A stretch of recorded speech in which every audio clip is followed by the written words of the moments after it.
Hello all, welcome to masala Masti kitchen. వానాకాలంలో వేడివేడిగా తినే తెలంగాణ స్టైల్లో మిర్చి బజ్జీ తయారీ విధానం చూద్దామా మరి? ముందుగా మనకి కావాల్సింది బజ్జీ మిర్చి, ఓమా, నువ్వుల పొడి, చింతపండుని ముందుగా నానబెట్టాలి, ఉల్లిపాయలు, నిమ్మ, ఉప్పు, కారం, ధనియాల పొడి, జీలకర్ర, శనగపిండి.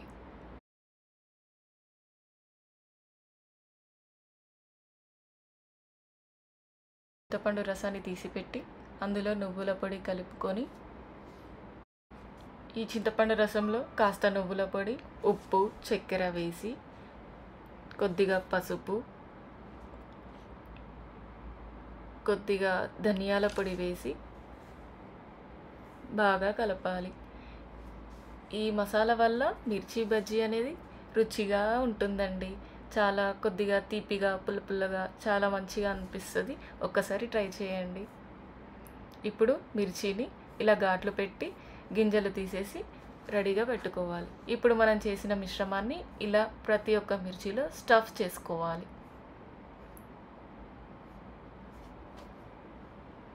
చూడ్డానికే ఎంత రుచిగా ఉందండి.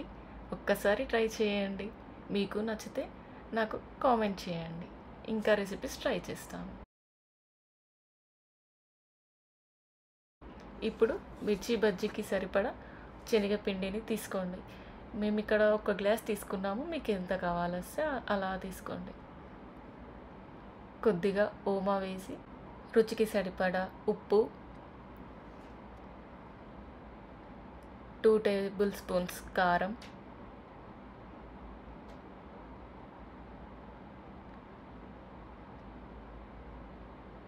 కొద్దిగా పసుపు, కొద్దిగా ధనియాల పొడి. ఈ మిశ్రమాన్ని బాగా కలపాలి. కొద్దిగా వాటర్ వేస్తూ బజ్జీ పిండిని కలుపుతూ ఉండాలి. ఈ మిశ్రమాన్ని ఉండలు కట్టకుండా కలుపుతూ ఉండాలి. మరీ పల్చగా కాకుండా, మరీ బిగుతుగా కాకుండా ఇలా నార్మల్గా బజ్జీకి అనువుగా ఉండేలా కలుపుతూ ఉండాలి. ఉండలో పట్టకుండా చూసుకోవాలి. ఇలా మిక్స్ చేస్తూ నార్మల్ కన్సిస్టెన్సీ వచ్చేలా చూసుకోవాలి. పిండిని ఇలా కలుపుతూ ఉండాలి. బజ్జీ వేయడానికి అనువుగా చూసుకోవాలి. ఇప్పుడు కడాయిలో నూనె వేసి వేడి చేసుకోవాలి. ఇప్పుడు నూనె బాగా వేడయ్యాక మనము మిర్చిని బజ్జీ పిండిలో డిప్ చేసుకొని నూనెలో వేసుకోవాలి. బజ్జీ వేసేటప్పుడు ముఖ్యంగా గమనించాల్సింది మసాలా బయటకి రాకుండా చూసుకోవాలి. ఇలా బజ్జీని బాగా ఫ్రై చేశాక 2 సైడ్స్ బాగా ఫ్రై చేసి పక్కన పెట్టుకోవాలి.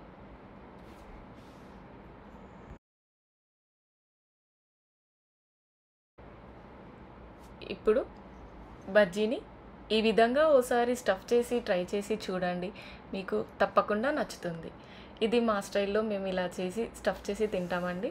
ముందుగా కొన్ని ఉల్లిపాయలు ఇలా స్టఫ్ చేసి, కొద్దిగా కొత్తిమీర, కొద్దిగా వేయించిన పల్లీలు, మీకు కావాలంటే వేయించవచ్చు, డీప్ ఫ్రై కూడా చేసుకోవచ్చు. ఇది కొద్దిగా వేయించిన మక్క చుడువ. ఇప్పుడు కొద్దిగా నిమ్మరసం, ఇలా టమాటో కెచప్తో సర్వ్ చేసుకొని తింటుంటే ఆహా, ఆ రుచే వేరప్ప. ఇలా వర్షాకాలం చల్లని సాయంత్రంలో వేడి మిర్చి బజ్జీలు మీరు ట్రై చేయండి. Please like, share, subscribe.